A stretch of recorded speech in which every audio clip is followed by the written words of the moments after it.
how to see who viewed your TikTok profile. So first is you have to go to your TikTok application here, and it will directly lead you to your home page. Now on the bottom part, you want to go to and tap on inbox here, and here you will see new followers, activities, system notifications. Just tap on activities here. Under that you will see here, under that you will see profile view history is now available. That means it will now automatically be set to who you can see who just recently viewed your TikTok profile. If you tap on that, now tap on profile views, and here you will see all the profile view history that has been in your account for the past 30 days. So only people who turned on profile view history will be shown.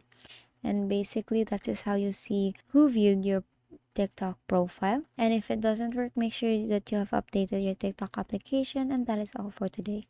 If this video helped you, please give us some thumbs up and subscribe to our YouTube channel for more tutorials. Thank you for watching.